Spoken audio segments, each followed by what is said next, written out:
Bonjour et bienvenue sur la chaîne YouTube ou sur la page Facebook de Calvary Chapel Valenciennes. Je suis ravi de pouvoir étudier la Bible avec vous ce matin. Après un petit détour dans le livre d'Exode il y a 2 semaines, aujourd'hui nous allons continuer l'étude de la lettre aux Romains.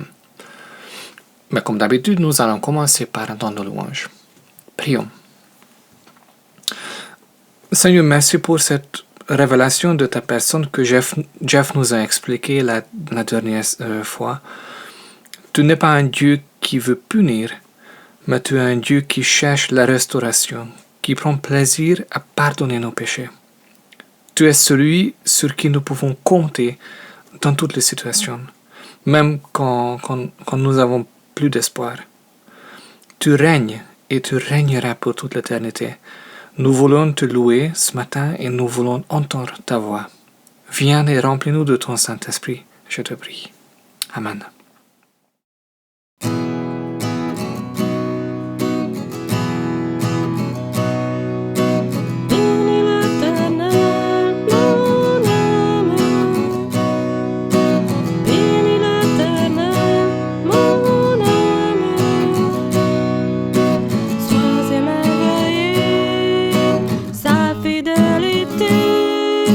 Ne dépendra pas de circonstances.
Oui, Seigneur, tu es un refuge sacré, une forteresse puissante.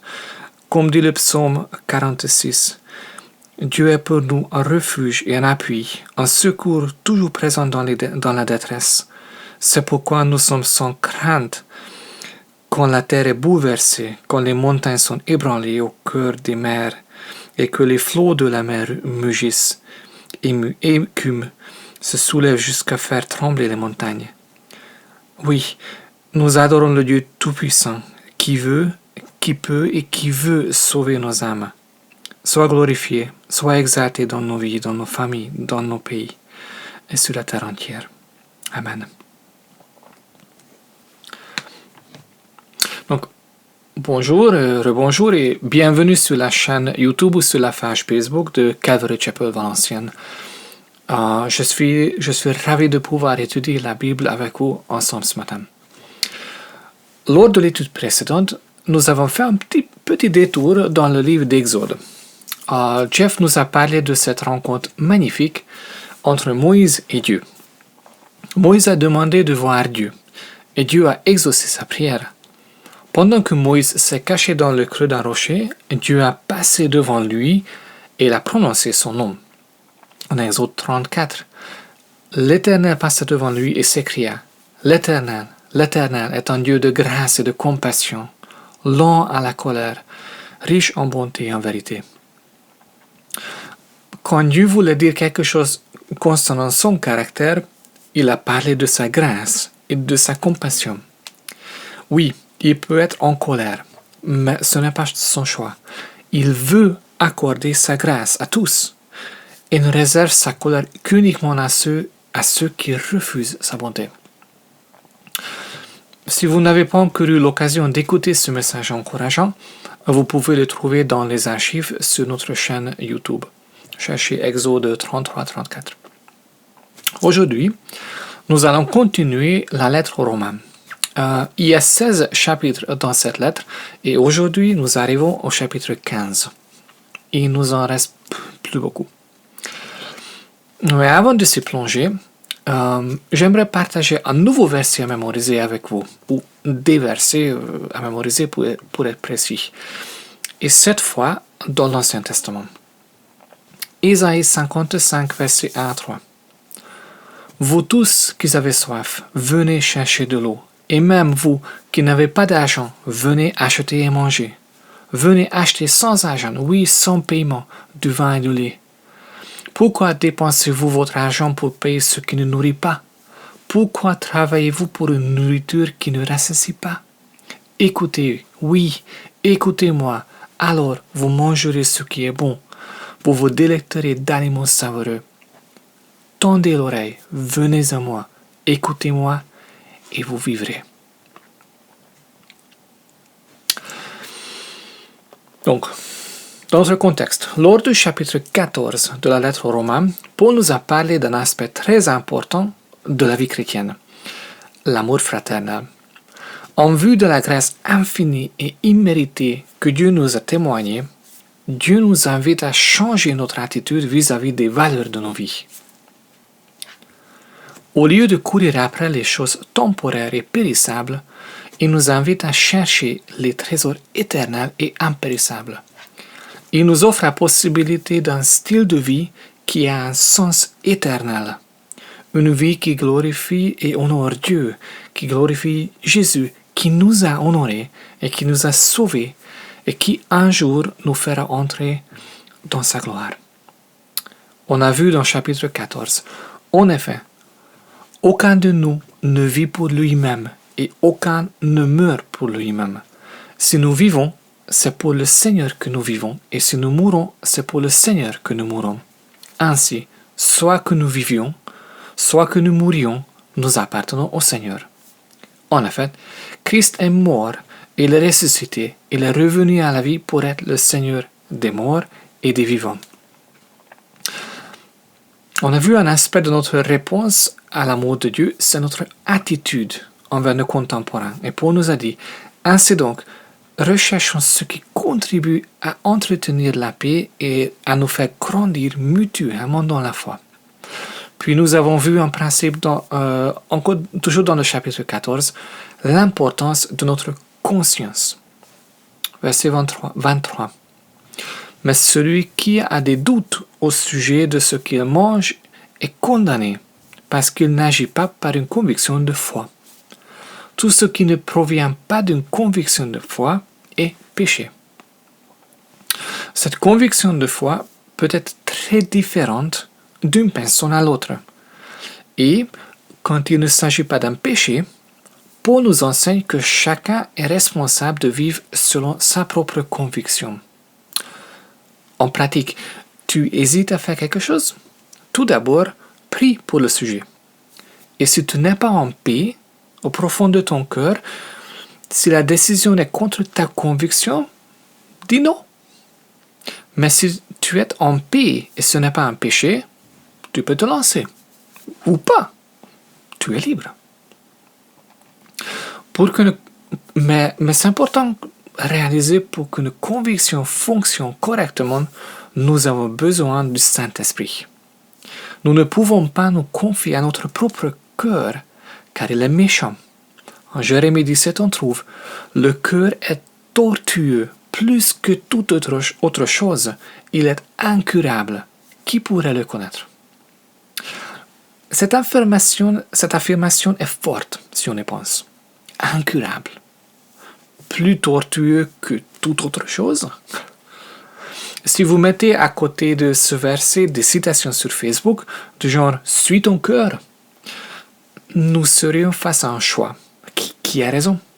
Les gens sur Facebook ou la parole de Dieu? La Bible sait de quoi elle parle. Mon conseil et le conseil de la Bible, écoutons plutôt le Saint-Esprit que nos cœurs incurables. Paul nous encourage donc à vivre selon nos propres convictions de foi et à accepter les convictions des autres, même si elles sont différentes des nôtres. C'est la meilleure façon de marcher dans l'amour fraternel. Et ce matin, nous arrivons à la fin de ce sujet. Paul va résumer ce qu'il veut dire, ce qu'il a dit, et il va encore donner quelques conseils pratiques. Donc, Romains chapitre 15, verset 1. Nous qui sommes forts, nous avons le devoir de supporter les faiblesses de ceux qui ne le sont pas et de ne pas rechercher ce qui nous plaît. Que chacun de nous cherche à plaire à son prochain pour son bien en vue de le faire grandir dans la foi. En effet, Christ n'est pas à rechercher ce qui lui plaisait, mais comme il est écrit, les injures de ceux qui t'insultent sont tombés sur moi. Nous avons vu il y a quelques semaines que la différence entre la force, dans le sens que nous qui sommes forts, n'est pas une question des œuvres, ce que nous faisons, mais une question de la profondeur de notre foi en Jésus. Plus notre conscience de la grandeur de l'amour de Dieu augmente, plus notre attitude envers la loi de Dieu change.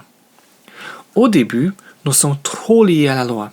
Nous sommes fiers quand nous faisons bien et nous nous décourageons très vite quand nous n'arrivons pas à atteindre la hauteur visée. Nous nous efforçons de faire mieux. Le problème avec cette attitude, que c'est la performance qui devient le centre de nos vies, au lieu de laisser cette place d'honneur à Jésus. Nos yeux se fixent trop souvent sur nous-mêmes, et nous sommes souvent découragés. Normal. Paul dit que ceux qui sont forts ont appris à adopter un autre point de vue. Ils ne se soucient plus de leur performance, mais ils passent leur temps avec Jésus. Ils marchent avec Jésus. Ils se lèvent avec Jésus. Ils se couchent avec Jésus. Leurs pensées sont bien souvent tournées vers lui, jusqu'au point qu'ils ne se soucient plus d'eux-mêmes. Jésus devient leur tout. Ils deviennent libres. Ce qui est drôle, c'est que selon cette définition, ce sont les faibles qui se sentent forts, car c'est souvent eux qui se privent de certaines choses pour Dieu et qui s'impose de règles plus strictes. Paul exhorte les forts, et d'ailleurs les faibles aussi, à se soutenir les uns les autres. Le but, verset 2, en vue de les faire grandir dans la foi. Le but est qu'ils ne restent plus faibles, mais qu'ils grandissent à leur tour. Cet enseignement va contre la culture actuelle. Il nous invite à renoncer, s'il faut, à nos propres droits et à nos propres conforts pour le bien de nos frères et sœurs. Et Paul utilise l'exemple de Jésus. Il a fait ce qui était bien, même ça lui a coûté cher. Lui, le Dieu Tout-Puissant, il a accepté les injures. Verset 4. Tout ce qui a été écrit d'avance a été pour notre instruction, afin que, par la persévérance et par le réconfort que donnent les Écritures, nous possédions l'espérance. Tu aimerais savoir pourquoi tu as une Bible? Voici la réponse dans ce verset. Car tu as besoin de l'instruction sur ces pages pour que tu puisses grandir dans la persévérance, que tu sois réconforté par ces histoires et que tu possèdes l'espérance. Honnêtement, je ne sais pas vous dire d'autre chose dont nous avons plus besoin pendant cette pandémie que la persévérance, le réconfort et l'espérance. Nous sommes tous fatigués, découragés, les journées défilent sans changement et nous n'en voyons pas la fin. En étudiant l'instruction sur les pages de la Bible, tu seras réconforté, tu posséderas de l'espérance et tu grandiras dans la persévérance. Mais quelle promesse et quelle actualité! Regardons versets 5 à 6. Que le Dieu de la persévérance et de réconfort vous donne de vivre en plein accord les uns avec les autres, comme le veut Jésus-Christ, afin que tous ensemble, d'une seule voix, vous rendriez gloire au Dieu et Père de notre Seigneur Jésus-Christ. Ce passage est une courte prière. Ce n'est pas un commandement dans le sens strict. Peut-être vous vous souvenez un de nos versets à mémoriser, Jean 15. « Je suis le cep de la vigne, vous en êtes les serpents. Celui qui demeure uni à moi et en qui coule ma vie portera du fruit en abondance, car séparé de moi, vous ne pouvez rien faire de tout. » Notre responsabilité est de laisser la place au Saint-Esprit. C'est lui seul qui peut accomplir cette transformation dans nos cœurs tortueux. Regardez ce que Dieu, dans sa persévérance, dans sa patience envers nous, accomplit. L'unité dans l'Église qui a pour but de rendre gloire au Père. Souvent, je sous-estime l'importance et la valeur de l'unité que Dieu donne. Pourtant, elle est magnifique et carrément divine.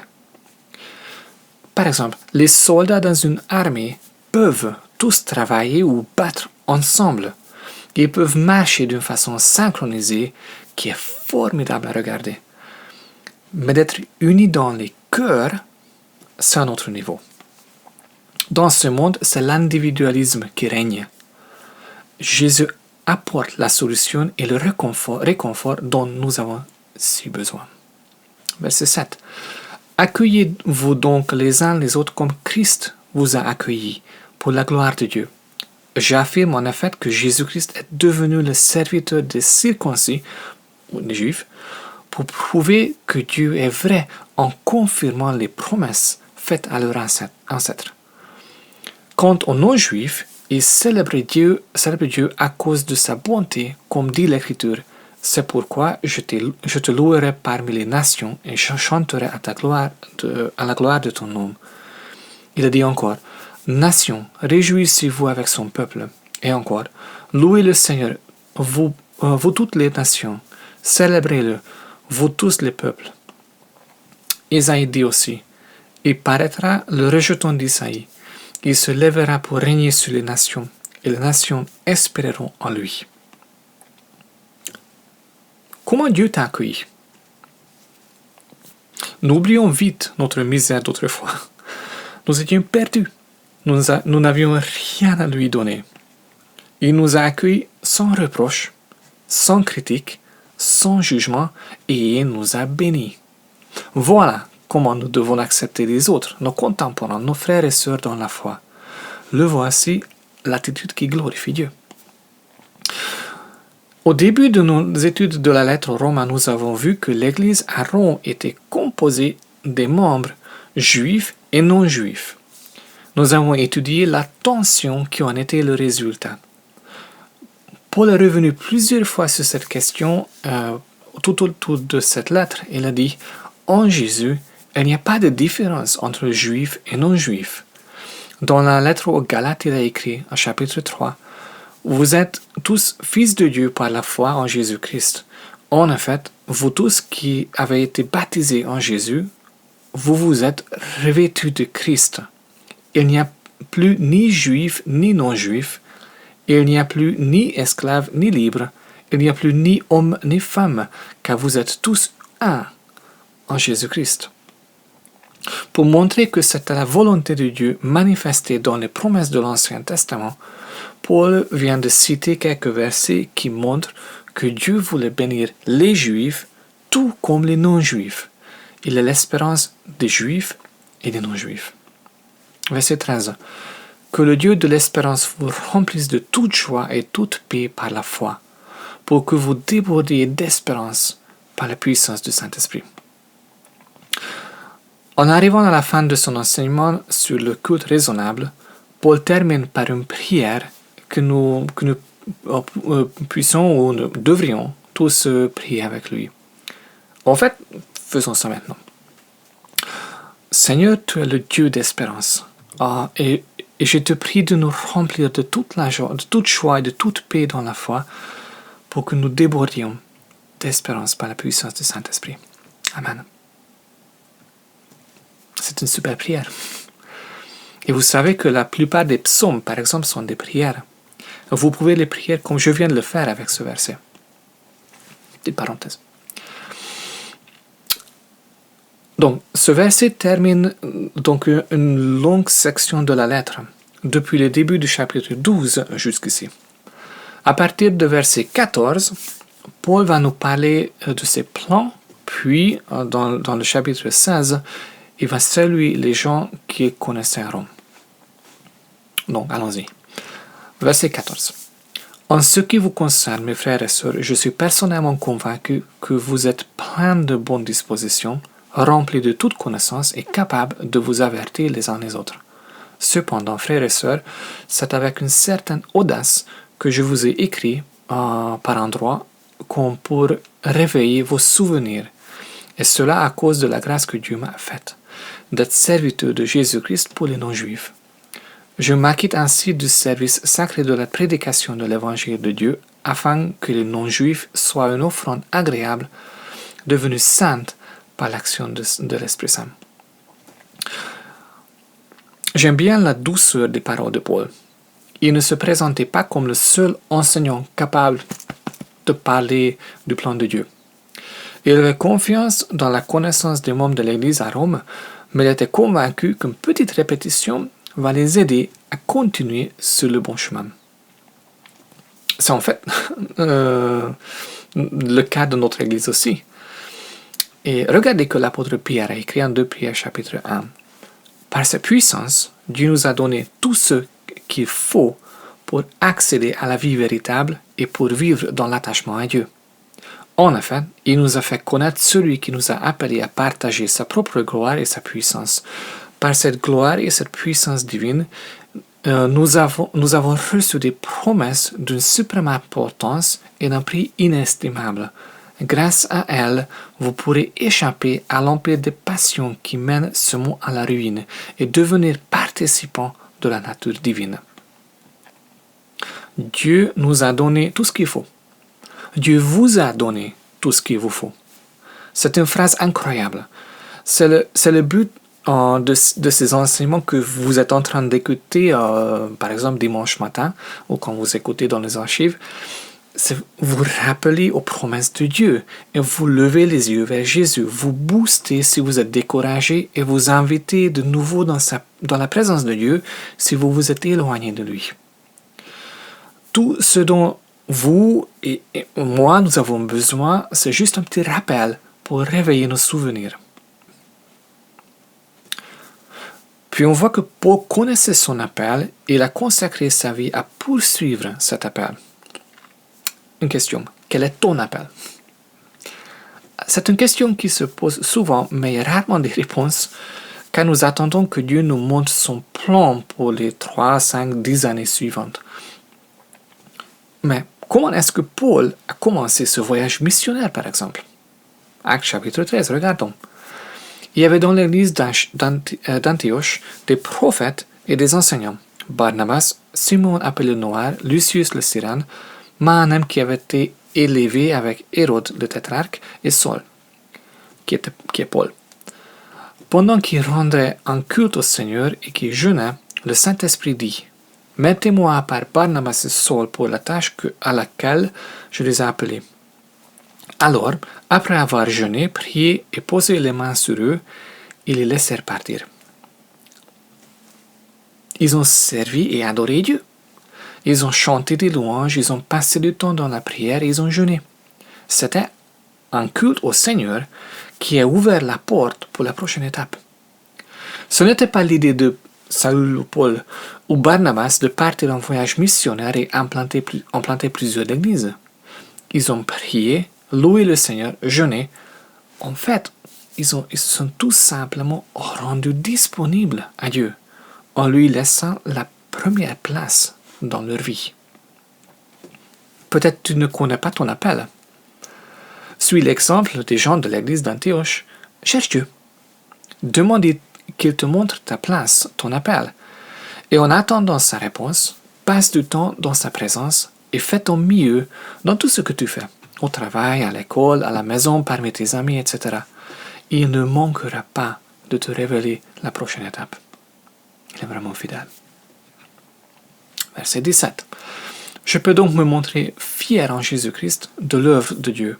En effet, je n'oserais rien mentionner si Christ ne l'avait pas accompli par moi pour amener les non-juifs à l'obéissance par la parole et par les actes, par la puissance des signes et des prodiges et par la puissance de l'Esprit de Dieu. Ainsi, depuis Jérusalem et en rayonnant jusqu'à l'Illyrie, j'ai abondamment propagé l'évangile de Christ. Je me suis fait un point d'honneur d'annoncer l'évangile là où Christ n'avait pas encore été annoncé, afin de ne pas construire sur les fondations posées par un autre, mais comme il est écrit, ceux à qui n'avait pas encore été annoncé verront, et ceux qui n'avaient pas encore entendu parler comprendront. Si vous voulez étudier l'histoire de la vie de l'apôtre Paul, juste lisez le livre des Actes des Apôtres dans votre Bible. La deuxième partie du livre suit les voyages et les difficultés et les emprisonnements, etc. de Paul. Il était un outil formidable dans la main de Dieu. Sa vie et sa mission n'étaient pas évidentes, mais sa récompense au ciel est grande. Verset 21 jusqu'à la fin du chapitre. C'est aussi qui m'a souvent empêché d'aller chez vous. Mais maintenant, quand je n'ai plus rien qui me retient dans ces régions, et que depuis bien des années j'ai le vif désir de vous rendre visite, je le ferai quand je me rendrai en Espagne. J'espère en effet vous voir en passant et recevoir de votre aide pour me rendre là-bas une fois que j'aurai satisfait, du moins en partie, mon désir d'être avec vous. Maintenant je vais à Jérusalem pour servir les saints. En effet, les églises de la Macédonie et l'Achaïe ont bien voulu organiser une collecte en faveur de ceux qui sont pauvres parmi les saints de Jérusalem. Elles ont bien voulu et elles leur devaient, car si les non-juifs ont eu part aux avantages spirituels des juifs, ils doivent aussi les assister dans leurs besoins matériels. Dès que j'aurai réglé cette affaire et que je leur aurai remis ce don, je partirai pour l'Espagne et je passerai chez vous. Je sais qu'en venant vous rendre visite, c'est avec une pleine bénédiction de l'évangile de Christ que je le ferai. Je vous en supplie, frères et sœurs, par notre Seigneur Jésus-Christ et par l'amour de l'Esprit, combattez avec moi en adressant à Dieu des prières en ma faveur. Priez afin que je sois protégé des incrédules de la Judée et que l'aide que j'apporte à Jérusalem soit bien accueillie par les saints. Ainsi je pourrai venir chez vous dans la joie, si c'est la volonté de Dieu, et trouver un peu de repos au milieu de vous. Que le Dieu de la paix soit avec vous tous. Amen. L'attitude de Paul est un exemple. Il a reçu son appel de Dieu, et il a mis toute sa force en œuvre pour poursuivre cet appel. Mais il s'est soumis à l'autorité de Dieu si Dieu voulait faire les choses différemment. Il a également compris l'importance de la prière et que c'était un combat spirituel. Il était prêt à s'engager à 100% tout en comptant sur l'engagement de Dieu à 100% aussi. Et il a sollicité le soutien de ses amis par leur prière. Nous savons en lisant le livre des Actes que son voyage jusqu'à Rome ne s'est pas passé comme prévu. Il est effectivement arrivé à Jérusalem avec le soutien des églises de la Macédonie et de l'Achaïe, mais les Juifs se sont tournés contre lui et l'ont fait arrêter par les soldats romains. Plusieurs ont même tenté de le tuer. Il a fini par arriver à Rome, même il a fait le voyage en tant que prisonnier, et il a fait naufrage en plus en chemin. Le livre des Actes termine quand Paul était à Rome, et nous n'avons pas beaucoup de détails de ses projets ultérieurs. Il a été libéré après plusieurs années, et c'est possible qu'il s'est rendu effectivement à l'Espagne comme il voulait le faire. Mais tout ce que nous savons, qu'il a été arrêté de nouveau par les Romains, mais cette fois-ci, il a été décapité par l'empereur Néron à Rome. Et nous allons nous arrêter ici ce matin. Il ne nous reste que le dernier chapitre et nous allons bientôt finir cette lettre magnifique. J'aimerais terminer cette étude par notre nouveau verset mémorisé. Si Dieu t'a parlé à travers ce passage dans la Bible, je t'encourage à répondre. Fais une évaluation honnête de ta vie, reconnais ce qui ne va pas et fais appel au nom de Jésus. Il t'aime et il désire te bénir. Ésaïe 55. Vous tous qui avez soif, venez chercher de l'eau. Et même vous qui n'avez pas d'argent, venez acheter et manger. Venez acheter sans argent, oui, sans paiement, du vin du lait. Pourquoi dépensez-vous votre argent pour payer ce qui ne nourrit pas? Pourquoi travaillez-vous pour une nourriture qui ne rassasie pas? Écoutez, oui, écoutez-moi, alors vous mangerez ce qui est bon, et vous vous délecterez d'aliments savoureux. Tendez l'oreille, venez à moi, écoutez-moi, et vous vivrez. Prions. Seigneur, nous sommes fatigués, épuisés après plus d'un an de cette épidémie, et nous avons besoin de toi. Je te prie de nourrir nos esprits. Donne-nous ce qui est bon, d'aliments savoureux. Nous voulons t'écouter et vivre. Et nous prions avec Paul que le Dieu de la persévérance, de tout réconfort, nous donne de vivre en plein accord les uns avec les autres comme le veut Jésus-Christ, afin que tous ensemble, d'une seule voix, nous rendrions gloire au Père, au Dieu et Père de notre Seigneur Jésus-Christ. Pour ton nom et en ton nom. Amen. Merci d'avoir passé ce temps avec moi ce matin. Donc, si tu as besoin de prière, envoie-nous un message à contact@valencien.cc ou via notre page Facebook. Nous serions heureux de prier pour toi. Et si tu souhaites soutenir ce ministère d'une façon financière, tu peux utiliser le bouton Faire un don sur notre site internet. Bon dimanche, bonne semaine. Marchez par l'esprit et soyez remplis de son amour et gardez vos yeux sur Jésus et sur ses promesses pour vous. Nous prions pour vous. Que Dieu vous bénisse. À bientôt.